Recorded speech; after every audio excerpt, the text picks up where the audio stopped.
नमस्कार मित्रों, वेदांग ज्योतिष में आपका बहुत बहुत स्वागत है। 9 मई 1540 को महाराणा प्रताप का जन्म हुआ था कुंभलगढ़ में। कुंभलगढ़ में वह सिसोदिया वंश में पैदा हुए थे और वह 13वें राजपूत थे सिसोदिया वंश के, और उन्हें राणा कहा जाता है, जिसके लिए उनके लिए प्रसिद्ध है कि न केवल उनकी वीरता, अदम्य साहस और धैर्य ने हल्दीघाटी के उनके युद्ध में उनको हार होते हुए भी दुश्मन के मुख से भी प्रशंसा दिलाई, और उनकी वीरता के किस्से आज भी हम लोग सुनते हैं और याद कर कर प्रेरित होते हैं। उनके जीवन से हमें ये सीखने को मिला है कि धैर्य रखना चाहिए जब भी हम विकट समय में आते हैं। क्या आपने कभी सोचा है कि ऐसी क्या ग्रह स्थिति रही होगी उनके जन्म के समय, या ऐसी कैसी उनकी कुंडली होगी जो आज उनके जन्म के 484 साल बाद भी हम उनको याद करते हैं और ऐसे राजपूत के रूप में याद करते हैं जिनको देशभक्ति की मिसाल माना जाता है, जो एक वीर योद्धा थे और जिन्होंने हार कर भी अपने युद्ध कौशल को अमर कर दिया। आज भारत के सबसे उच्च कोटि के देशभक्तों और राजपूत वंश के में उनका नाम लिया जाता है। महाराणा प्रताप की हाइट 7 फुट 5 इंच थी और वह 25-25 किलो के 2 तलवारें रखते थे जब वह युद्ध लड़ते थे, और 80 किलो का उनका भाला था, और इतने बड़े भार के साथ वह युद्ध लड़ते थे और उनका युद्ध कौशल तो देखते ही बनता था। उन्होंने अकबर की सेना, मुगल सेना जिसका नेतृत्व राजा मान सिंह कर रहे थे, उनसे लोहा लिया हल्दीघाटी के युद्ध में जो लड़ा गया था 18 जून 1576 को। और उस युद्ध में हालांकि महाराणा प्रताप जीत नहीं पाए थे, लेकिन उनके युद्ध कौशल की चर्चा सारे दुश्मन पक्ष में हो गई थी, और यह भी माना जाता है कि जब बाद में 1597 में उनका निधन हुआ, तब अकबर भी उनकी मृत्यु की खबर सुनकर रो पड़ा था। क्या आप जानते हैं कि अगर हमारे पास किसी की कुंडली ना हो, तो अगर हम उसकी जन्म तिथि और स्थान जानते हो तो हम उसकी कुंडली बना सकते हैं, उसके बायोफैक्ट्स को ध्यान में रखते हुए। और हम जानते हैं कि महाराणा प्रताप जी के 11 भाई और 2 बहनें थी। वह राजकुल में पैदा हुए थे, एक राजकुमार थे और उनका विवाह हुआ था 17 साल की आयु में। उनकी न केवल 11 पत्नियां थीं, बल्कि उनके 4 पुत्र भी थे, और साथ ही ऐसा माना जाता है कि उनको 32 साल की उम्र में उनका राज्याभिषेक हुआ था। तो ये सारे बायोफैक्ट्स को ध्यान में रखते हुए हमने कुंडली बनाई है महाराणा प्रताप की, जो बनती है तुला लगन की, साथ ही मेष नवांश की। दशमांश लगन वृषभ आता है और दृष्टिकोण लगन मिथुन। क्योंकि हम इन डिविजनल चार्ट्स के द्वारा ये सारे बायोफैक्ट जो मैंने आपको बताए महाराणा प्रताप के जीवन के बारे में, वह हम वेरीफाई कर सकते हैं। और साथ ही दशा सीक्वेंस, जो इवेंट जहाँ जहाँ हमें डेट्स पता है कि कब उनका राज्याभिषेक हुआ था, कब उनको युद्ध में हारना पड़ा था और कब उनकी मृत्यु हुई थी, ये कुछ डेट्स के द्वारा हम दशा सीक्वेंस को भी कंफर्म करके परफेक्ट टाइमिंग जाप कर सकते हैं। और इसीलिए हमने तुला लगन की कुंडली बनाई है महाराणा प्रताप की। क्योंकि उनकी हाइट 7 फुट 5 इंच थी, तो कुंडली में शुक्र, गुरु और राहु ऐसे ग्रह हैं जो इंसान को लंबा बनाते हैं। और अगर हम कुंडली में देखें तो तुला लगन का स्वामी नवम भाव में बैठा है, मिथुन राशि में चंद्रमा और बुध के साथ, और उस पर कोई भी पीड़ा नहीं है किसी भी ग्रह द्वारा, छोड़ के शनि भी लंबा बनाते हैं। और यहाँ शनि वक्री होकर 12वें घर से देख रहे हैं शुक्र को। साथ ही इनकी कुंडली में बृहस्पति बैठे हैं उच्च के होकर 10वें घर में, प्रोफेशन हाउस 10th हाउस, और वहाँ एक ग्रह, वह भी सबसे शुभ ग्रह बृहस्पति अगर उच्च का हो, तो आप समझ ही सकते हैं कि कुंडली में कितनी ज़्यादा अच्छी क्वालिटी आ जाती है। और ये बृहस्पति भी दिखा रहा है कि ऐसा व्यक्ति लंबी हाइट का होगा और एक खूबसूरत व्यक्तित्व का स्वामी होगा। आइए आज हम महाराणा प्रताप जी की कुंडली की चर्चा स्टेप बाय स्टेप करते हैं। तो जैसे मैंने आपको बताया कि लगन तुला है, और यहाँ हम देख रहे हैं कि राहु 6ठे घर में बैठे हैं और सूर्य अष्टम भाव में बैठे हैं वृषभ राशि में।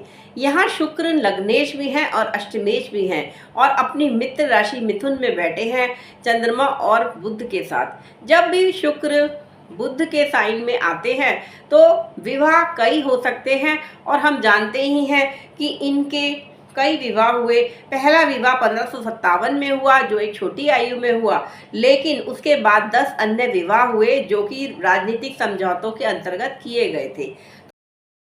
इनका जन्म हुआ था बृहस्पति में और हम ये देखते हैं कि कुंडली में जब एक उच्च के ग्रह की दशा जन्म से ही मिल जाती है और जो कि 16 साल की दशा थी, इसीलिए यह अपने भाई बहनों में सबसे बड़े थे और इनके 11 भाई और 2 बहनें हुए इन अगले 16 सालों में जो बृहस्पति की दशा थी। बृहस्पति यहाँ तृतीयेश है इनकी कुंडली में और उच्च के होकर 10वें घर में बैठे हैं। तो यह लगन कुंडली में तो दिखा ही रहे हैं कि इस दशा में इनको कई छोटे भाई बहन मिले होंगे। और यहाँ हम नवम भाव में देखते हैं कि चंद्रमा, शुक्र और बुध भी अपनी सप्तम दृष्टि से तीसरे घर को देख रहे हैं। कुंडली में तीसरा घर छोटे भाई बहनों का घर होता है और इसीलिए इनके 11 भाई और 2 बहनें इनके बाद पैदा हुए। अगर हम दृष्टिकोण में इसे कंफर्म करना चाहें तो यहाँ पे दृष्टिकोण लगन में, बुध लगन में ही मिथुन में बैठा है और बृहस्पति क्योंकि यहाँ भी कर्क राशि में है तो वह दिखा रहे हैं कि सुख तो भाई बहनों का मिलेगा। और साथ ही चतुर्थ भाव में सूर्य और मंगल बैठे हैं कन्या राशि में। चंद्रमा नवम भाव से तीसरे घर को देख रहे हैं। सूर्य तृतीयेश होकर दृष्टिकोण कुंडली में अपने से दूसरे घर में गया है अपनी मित्र राशि में और मित्र ग्रह के साथ बैठा है, जिससे 11वें घर में बृहस्पति बैठे हैं।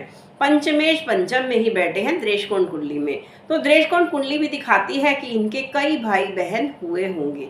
तो यह दृष्टिकोण इस तरह से फिक्स हो गया और टाइम हमने फिक्स कर लिया।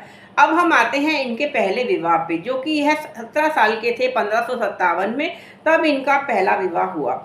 अगर हम देखें छोटी उम्र में विवाह के लिए संबंध आना चाहिए पंचमेश और सप्तमेश का, साथ ही दशा भी जन्म विवाह के समय होनी चाहिए जो कि या तो सप्तम भाव के स्वामी की हो या सप्तम भाव से जुड़े हुए किसी ग्रह की हो या फिर शुक्र या राहु का संबंध आ रहा हो। तो अगर हम कुंडली में देखें कि 1557 में दशा क्या थी, तो 1557 में दशा थी शनि की महादशा शुरू हो गई थी सितंबर 1555 में। शनि पंचमेश है और तुला लगन की कुंडली में यह योग कारक हो जाते हैं और यहाँ ये 12वें घर में बैठे हैं सप्तमेश मंगल के साथ। तो यह दिखाता है कि शनि और मंगल यानी पंचमेश और सप्तमेश की युति 12वें घर में हो रही है। 12वां घर बट प्लेजर का घर है और यहाँ यह युति कन्या राशि में हो रही है और दिखाता है कि इसमें विवाह हो सकता है क्योंकि कन्या राशि का स्वामी बुध शुक्र के साथ बैठा है, बुध की ही राशि में नवम भाव में। और साथ ही हम इसमें आगे अगर देखें इनके 4 पुत्र हुए। पंचम भाव कुंडली में पुत्र या संतान को दिखाता है और पंचम भाव का स्वामी शनि है और उसी की महादशा लगी है, इसीलिए विवाह के बाद इनके 4 पुत्र हुए और यह अलग अलग रानियों से इनके पुत्र हुए क्योंकि इनके 10 अन्य विवाह और हुए थे। अब हम एक और डेट पे आते हैं कि इनके पिता ने इनको जब राज्य देना चाहा बट उससे पहले इनके छोटे भाई जगमल सिंह को राज्याभिषेक किया गया, लेकिन फिर उसकी कौशल ना होने के कारण इनको ही फिर से राजा या राज्याभिषेक इनका किया गया 32 साल की आयु में 28 फरवरी 1572। तो हम 28 फरवरी 1572 पे अगर हम आए तो उस समय दशा चल रही थी शनि में, बृहस्पति में, चंद्रमा। अगर कोई राजा बनता है तो उस समय की दशा बहुत ही महत्वपूर्ण हो जाती है और उससे भी पहले महत्वपूर्ण होता है कुंडली में राजयोग होना। अब हम इस कुंडली में पहले राजयोग देखते हैं। यहाँ हम देख रहे हैं कि वह एक राजकुल में पैदा हुए। तो यहाँ हम देख रहे हैं कि दूसरे घर का स्वामी मंगल अपने से 11वें घर में गया है और साथ ही सूर्य जो पिता का कारक है वह अष्टम भाव से दूसरे घर को देख रहा है, अपनी मित्र राशि को देख रहा है। साथ ही बृहस्पति जो केंद्र में बैठे हैं, विष्णु स्थान में बैठे हैं और केंद्र में कोई भी अशुभ प्रभाव नहीं है, वह भी दृष्टि डाल रहे हैं दूसरे घर पर। तो दूसरे घर पर यानी जो आपका कुटुंब है या आपका इमीडिएट फैमिली मेंबर्स का घर है, वहाँ पर सूर्य और बृहस्पति की दृष्टि है और वह मित्र होके मित्र राशि के हैं। मित्र राशि मंगल क्योंकि द्वितीयेश है उसके मित्र हैं, तो वह देख रहे हैं तो दिखा रहे हैं कि इनका जो परिवार होगा वह बहुत ही उच्च कुल का या राज परिवार में इनका जन्म होगा। साथ ही अगर हम आगे देखें कि इनका राज्याभिषेक हुआ था 28 फरवरी 1572 को। 1572 में हम दशा को अगर देखें तो विंशोत्तरी दशा चल रही थी शनि में बृहस्पति और उसके अंदर अंतर था चंद्रमा का। अब देखिए आपकी शनि इस कुंडली में पंचमेश भी है, चतुर्थेश भी है। चतुर्थ भाव सिंहासन का घर है और पंचम भाव आपके पूर्व पुण्य का घर है। पूर्व पुण्य जिसके कारण आपको बहुत बड़ा भाग्योदय हो सकता है। इतने सारे 11 भाई और 2 बहनों के बीच इनको चुना गया, तो 32 साल की उम्र में इनका राज्याभिषेक हुआ। शनि अच्छे बैठे हैं क्योंकि शनि अगर हम देखें कि नवांश में यह चतुर्थ भाव में बैठे हैं कर्क राशि में और लगन को देख रहे हैं और इनके ऊपर कोई भी पाप प्रभाव भी नहीं है। तो चतुर्थ भाव तो सिंहासन है और यहाँ भी यह लगन कुंडली में भी शनि चतुर्थेश है और यहाँ भी यह नवांश में चतुर्थ भाव में बैठे हैं। शनि और मंगल का बली होना दिखाता है कि एक क्षत्रिय है, क्योंकि शनि और मंगल इंसान को अग्रेसिव भी बनाते हैं, साथ ही वह फाइटिंग स्पिरिट भी देते हैं। और मंगल का बली होना तो बहुत ही आवश्यक है अगर किसी फाइटर की या किसी योद्धा की कुंडली हो तो। और यहाँ पर दोनों की ही युति 12वें घर में हो रही है, क्योंकि 12वां घर युद्ध स्थल को भी दिखाएगा, घर से दूर युद्ध लड़ने जाना। और यहाँ चतुर्थेश होकर शनि भी बैठे हैं 12वें घर में और सप्तमेश मंगल या द्वितीय जो इमीडिएट फैमिली का मेंबर का घर है वह उसका स्वामी भी 12वें घर में गया। तो यह युति भी दिखाती है कि इन्हें अक्सर युद्ध के लिए घर से दूर रहना पड़ता होगा। और अगर हम राज्याभिषेक का समय देखें तो इस समय दशा थी शनि में राहु में मंगल। शनि में राहु में मंगल, तो शनि तो मैंने आपको बताया योग कारक है और समर्थ हैं देने में राजपाट। साथ ही अगर राहु को देखें तो वह मीन राशि के हैं 6ठे घर में और उस पर बृहस्पति उच्च के बृहस्पति की दृष्टि है लगन कुंडली में। राहु 6ठे घर में इंसान को रिबेलियस बनाते हैं, साथ ही क्रांतिकारी कदम उठवाते हैं और उस पर अगर शुभ ग्रह बृहस्पति की दृष्टि हो जो कि उच्च के हैं तो वह राजपाट भी दिला सकते हैं कंपटीशन कर। इसीलिए अपने भाई जगमल सिंह को पीछे छोड़ते हुए इनको फाइनली चुना गया, राजा बनाया गया। और उसके साथ ही अगर हम प्रत्यंतर देखें तो वह मंगल था शनि में राहु में मंगल जो कि सप्तमेश भी है और साथ ही अगर उसका षडबल देखें तो वह भी शनि के बाद सेकंड हाईएस्ट है। साथ ही दशमांश में अगर हम देखें तो शनि चंद्रमा के साथ दूसरे घर को देख रहे हैं, साथ ही यहाँ पर मंगल जो है वह भी दूसरे घर में बैठे हैं। क्योंकि इन्हें राज्याभिषेक इनका किया गया 32 साल की आयु में, तो उस समय अवश्य ही कई भाई बहनों के साथ विवाद हुआ होगा और घर में कुछ आपस में जब इनको चुना गया तो उसके लिए विवाद घर में रहा होगा। यह दशमांश कुंडली में भी दिखता है। अब हम आते हैं इनके, जब इन्होंने हल्दी घाटी का युद्ध लड़ा 18 जून 1576 को। अगर उस समय दशा चल रही थी बुध में बृहस्पति, तो बुध को हम देखें तो वह नवमेश है, भाग्य के स्वामी है, साथ ही वह इनकी कुंडली में द्वादशेश भी हैं। लेकिन क्योंकि यह मिथुन राशि में स्वग्रही होकर बैठे हैं तो यह भी बली है और यहाँ पर यह शुक्र के साथ युति कर रहे हैं चंद्रमा के साथ। इसीलिए यह दशा जो कि बुध में बृहस्पति थी वह ऐसा इवेंट कर गई जो उन्हें आज 500 साल के करीब हो रहा है, तब भी उन्हें याद किया जाता है। बुध में बृहस्पति या बृहस्पति में बुध की दशाएं जो होती हैं वह बड़ी एनिग्मेटिक दशाएं होती हैं। कुछ ऐसे इवेंट लाइफ में करती हैं जो भुलाए नहीं जा सकते और जिसे दुनिया याद करती है, या ऐसे इवेंट जहां पर जिसको बदला ना जा सके। अब हल्दी घाटी के युद्ध में मुगल सेना के यह लड़े और उसका जिस सेना का प्रतिनिधित्व राजा मानसिंह कर रहे थे और उस सेना से यह उस दिन 18 जून 1576 के दिन युद्ध करते हुए हार गए।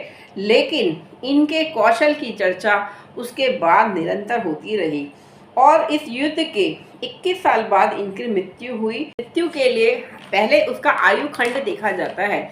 इनकी 57 साल की आयु में मृत्यु हुई, तो यह मध्यम आयु खंड में आते हैं। और इसके लिए हमें देखना होता है, जेमिनी मेथड में हम देखते हैं लग्ना लॉर्ड और एट्थ लॉर्ड, साथ में लग्ना और मून को देखा जाता है, और फिर लग्ना और होरा लगन देखा जाता है। इन तीनों से कैलकुलेट किए जाती है लॉन्गिविटी, और उसमें इनका आयुखंड मध्यम आयुखंड ही आया। और फिर हम देखते हैं कि कौन सी दशा मृत्यु दे सकती है। तो यह मध्यम आयुखंड के लिए तीसरी महादशा जनरली बहुत ही विकट होती है अगर आपकी आयुखंड मध्यम है। तो अगर हम इनके जीवन में देखें तो इनका जन्म के वक्त महादशा थी बृहस्पति की, दूसरी महादशा शनि की, और फिर बुध की तीसरी महादशा चल रही थी जब इनका देहांत हुआ। 1574 में इनकी तीसरी महादशा शुरू हो गई थी, और उसके बाद चौथी महादशा केतु की लगी 28 सितंबर 1591 में। और केतु में शनि का अंतर था। किसी भी महादशा को जब हम फिक्स कर लेते हैं तब उसमें हम देखते हैं अंतरदशा के लिए कौन सा ग्रह मृत्यु दे सकता है। केतु में शनि में शुक्र की दशा में इनका देहांत हुआ, तो हम देखते हैं कि यहाँ शुक्र अष्टमेश भी हैं। और यहाँ पर अगर हम डिग्री देखें तो शनि की डिग्री 21 डिग्री 5 मिनट है, और शुक्र की डिग्री 13 डिग्री, और साथ ही राहु केतु की डिग्री 27 डिग्री है। शनि मंगल के साथ बैठे हैं और 12वें घर में बैठे हैं। तो यहाँ पर हम देखते हैं कि अंतर्दशा नाथ जो है वह पूरी तरह से पाप प्रभाव में है, और वह सक्षम है मृत्यु देने में। केतु में शनि में शुक्र, और शुक्र तो है ही लग्नेश और साथ में अष्टमेश, साथ ही वह बैठे हैं, साथ में वो बैठे हैं मरकरी के साथ जो 12th लॉर्ड है। मरकरी 12th लॉर्ड होके शुक्र पर अपना नेगेटिव या लॉस का संबंध भी दिखा रहा है। तो आयु खंड 57 साल का पूरा होते ही इनका देहांत हुआ, और जब इनकी आयु मात्र 56 साल 8 महीने थी। महाराणा प्रताप जी की कुंडली बनाने का उद्देश्य यही था कि हमें यह पता लगे कि ऐसे कौन से गुण थे कि जो आज भी उनको याद किया जाता है, करीब 500 साल उनके जन्म के होने के बाद भी। और वह बचपन से ही बड़े वीर थे, और इसीलिए ज़रूरी है कि जन्म के वक्त ज़रूर ही किसी अच्छे ग्रह की दशा मिली होगी। और जहां हम देखते हैं कि इनका तो जन्म ही बृहस्पति की महादशा में हुआ था, जो कि उच्च के बैठे हैं 10वें घर में, और बचपन से ही यह बड़े मेधावी थे। तो यह दिखता है कि उस दिन की ग्रह स्थिति दिखाती है कि रात्रि 8:50 पर कुंभलगढ़ में 9 मई 1540 को जिस बच्चे का जन्म हुआ वह कई सदियों बाद भी याद किया जाएगा, और हम आज भी उनको उनकी वीरता के लिए, उनके अदम्य साहस के लिए, और अपनी देशभक्ति के लिए, अपने राज्य कुंभलगढ़ मेवाड़ की रक्षा के लिए उन्होंने मुगलों से पूरा लोहा लिया, और अंत तक यानी जीवन रहते तक वह लड़ते रहे मुगलों के विरोध में। तो आइए उनके जीवन से प्रेरणा लेकर हम भी अपने देश से देशभक्ति दिखाते हैं, साथ ही अपने देश के लिए मर मिटने के जज्बे को हम प्रणाम करते हैं। किसी भी व्यक्ति के लिए प्रसिद्ध होने के लिए आवश्यक है कि उसकी कुंडली में राजयोग हो, धन योग हो, और महाराणा प्रताप जी की कुंडली में तो राजयोग भरपूर हैं। नवमेश नवम भाव में ही बैठे हैं, पहला राजयोग, दूसरा राजयोग, दशमेश चंद्रमा नवमेश के साथ नवम भाव में बैठे हैं। और इसके साथ ही हम अगर देखें तो यहाँ पर और तीसरा राजयोग बनाते हैं बृहस्पति, जो कि धनयोग भी बना रहे हैं। षष्ठेश और तृतीयेश होकर 10वें घर में बैठ के एक बड़ी उच्च कोटि का महापुरुष योग जो हंस योग होता है वह बन रहा है। और लग्नेश को बलि होना आवश्यक है ये सारे शुभ योगों का फल देने के लिए। और हम देखते हैं कि इनकी कुंडली में लग्नेश नवम भाव में मित्र राशि में मित्रों के साथ बैठे हैं। और नवांश में अगर हम बल देखें तो शुक्र फिर से 11वें घर में बैठे हैं मंगल के साथ, जो कि लग्नेश हैं। तो नवांश में भी शुक्र की स्थिति जो लग्नेश है अच्छी है, इसीलिए 57 साल की छोटी सी आयु में ही इन्होंने जो कुछ किया वह आज भी याद किया जाता है।